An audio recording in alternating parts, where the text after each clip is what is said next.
I've been studying how leaders work through competing demands and tensions for about 25 years. And I started by really looking at the strategy level. How do you manage the short term and the long term, your social responsibilities, your financial responsibilities, a host of places like this.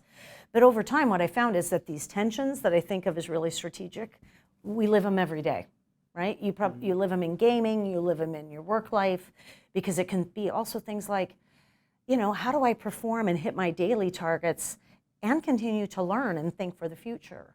How do I care for myself and care for others, which is also kind of how do I foster individuality and my team? So there are lots of these different tensions, and what I've studied over the years and learned is our default, which is really either or thinking, is about kind of, weigh the pros and cons, make a choice, move on. But it's a trade-off, it's limiting, it can even spur vicious cycles, and there's a better alternative. And so we've seen great leaders personally, professionally, strategically, use both and thinking to navigate tensions on an ongoing basis and kind of come to grips with this is life. Life is about tensions. It's why we use yin yang and Taoist theory as well as ancient Greek. It's just the way it is. And we'll all be better off if we accept that this is part of life and learn how to navigate. This performing learning tension I am hearing about so much lately. I had an exec say it the other day, and I started wondering about you with gaming. She called it kind of the head up, head down tension.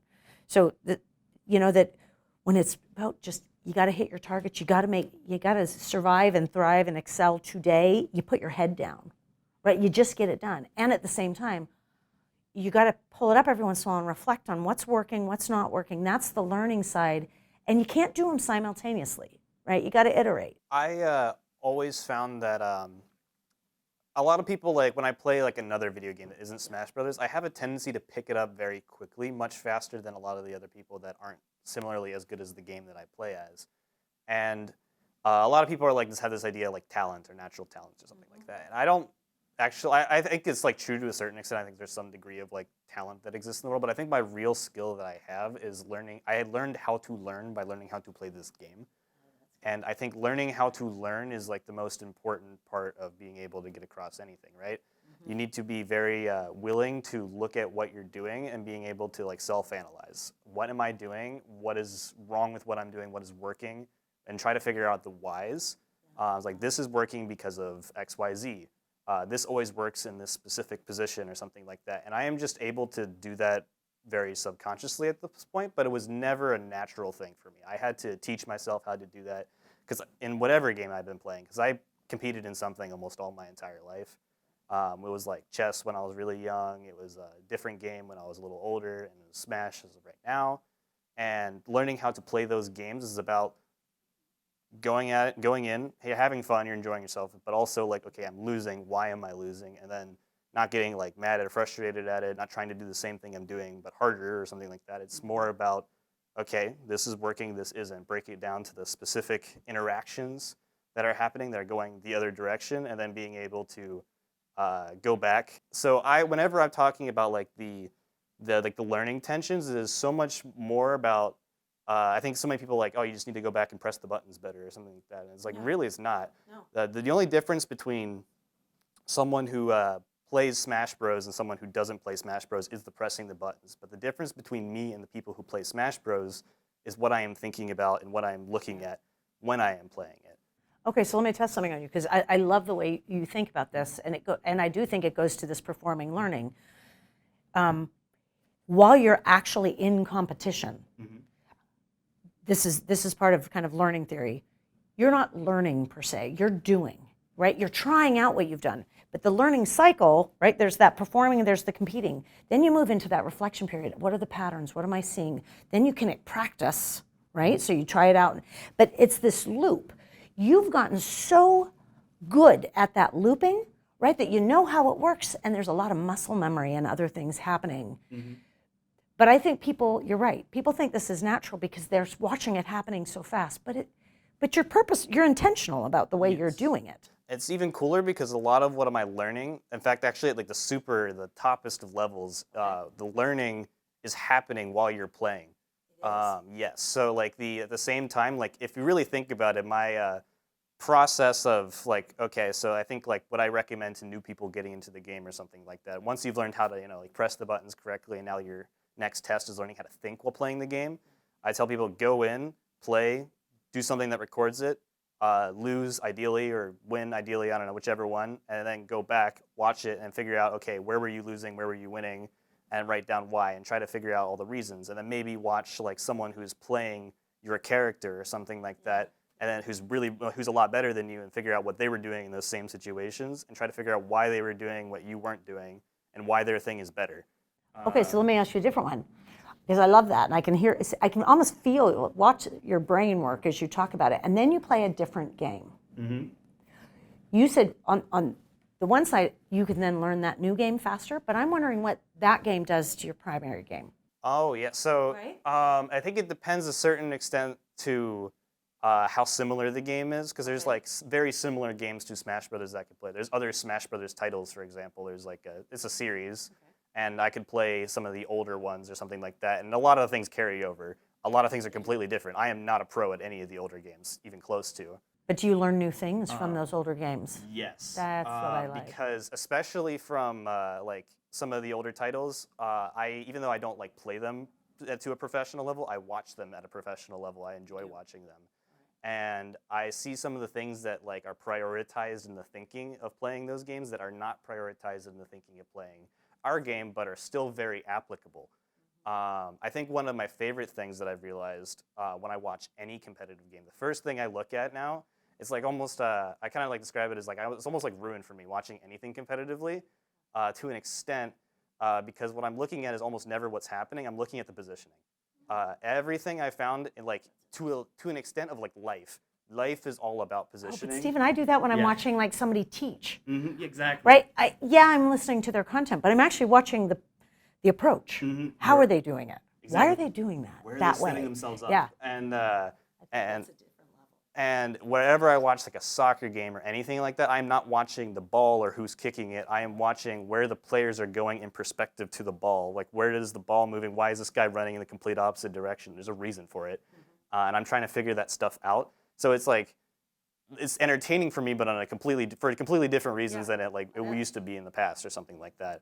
And But I think that goes back to learning, right? It has changed over time, yes. right? Your watching, your playing has changed over time because you've gotten really good at this. And I think it makes the sports easier for me to learn, and I think it would be making it easier to learn for anyone else who's also used to it. I think I could probably learn soccer. I could probably learn soccer to a competent level if I really applied myself to it, because I could understand the position to that easier. I don't think that's beyond anyone else's capabilities. I don't think it's like me being special in a unique way, but I think it's because that I learned how to learn this stuff quickly that I can recognize what it means, why this person's running this direction. This is like kind of a higher level thought or something like that.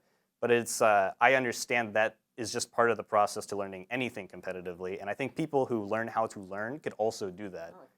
I think it is by far the most skill if you're trying to just learn how. But I think learning how to learn is the ultimate skill, period. Yes. Right? Which is how you learn how to get better at any tension you're navigating. And the first place to look is always positioning, in my opinion. Like, we always look wherever you look at someone who's successful in anything, like, look how they got there. Like, where did they put themselves? They had to be in a position to succeed if they were going to succeed. And that applies to, like someone playing like a sniper character in a video game or something like that. They put themselves in the right building, watching the right hallways for a reason or something. Yeah, I think it applies to strategy and finance and other things too. Absolutely Actually, when you're applies saying to who got position. a job or something Yeah, like that, I right? agree. And so I was like, I don't know. Whenever No, I like that approach. We've studied remarkable leaders, and by the way, I think it's both end thinking is an individual sport to be a team sport. Like, you can't have these remarkable leaders building both end organizations unless they think this way themselves. Yes. Right? Like about my own career, my own learning. I mean, the way you're doing, I think that has to be there first, which is why, although we started at the organizational level, we came down to the human because we realized the only way that this works is if in the mind of the individual, they're doing what you're doing. and you're Right. looking at the everyday life examples, like you with your kid, or like the 1-year-old trying to look at like the oven on the stove and trying to figure out what's going on. It's like there's the But individual. those were my eureka moments. Yeah, I love yeah. your point, right? That was my, oh, wait a minute. I'm thinking this is rocket science, and it is in some level, but then you realize actually, it can be really simple. The other pattern I was just thinking about, I mean, is a different tension. We talk about so much kind of work and life, and I just wonder if you have a different kind of a challenge with, you know, like work and play, because some people would, I mean, I'm sure all gamers, athletes feel this way, right? Work has become play, but you also, I think the point of work-life balance kind of issues is how do you re-energize away, right? And how do you make sure that there's other elements, dimensions to your life? Because I think you'll be stronger in the game and in the work by having that other support around you. How do you manage that? So currently I'm not doing a job outside of a game, but there was for most of my time playing so far. I had been at some point working while also playing.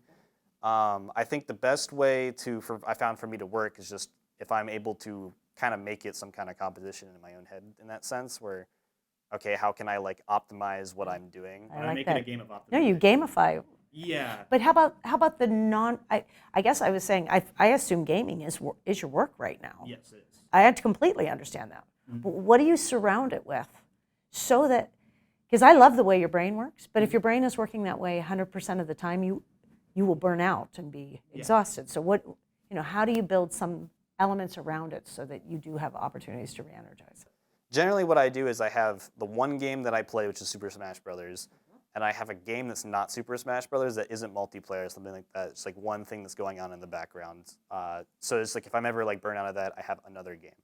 So most of what I do is I spend time hanging out with friends. That's like, I think having good relationships and knowing like people that I have support me like in the background, I think is probably one of the best tools that you have to maintain it.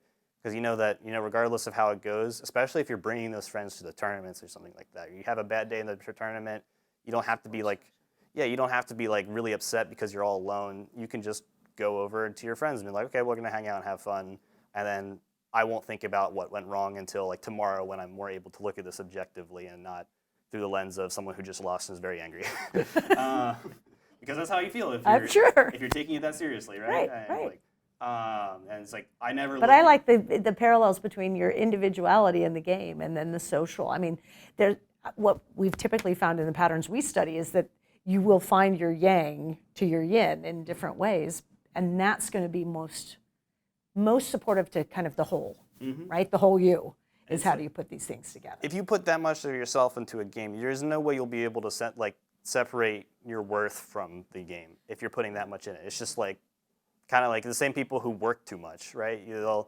What is happening at their work will begin to impact like their life outside But of it it. sounds like that's what I like. The more I hear you talk about yourself, your identity isn't strictly as the champion gamer because you're also a coach. Like I'm hearing you say these words. There is a bigger whole that helps kind of hold together the gaming side of Stephen and the other sides, and I think that works. And I think it does so much for me in the sense of From resilience.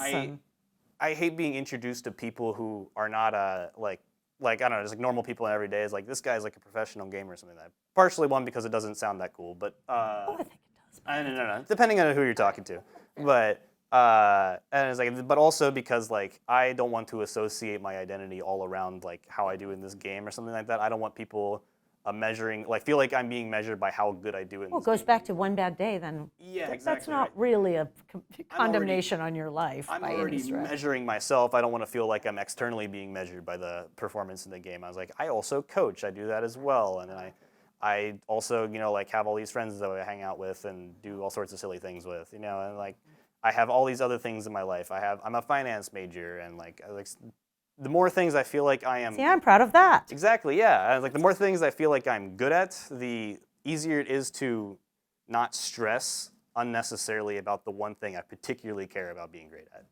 Seriously, Stephen, I think that's going to be key to your longevity, but also your success in multiple dimensions. So, it's such a pleasure just to meet you and to get to talk through this. I'm learning on the gaming side, but I think that's part of it is we're always learning. I'm always so excited to talk about stuff like this.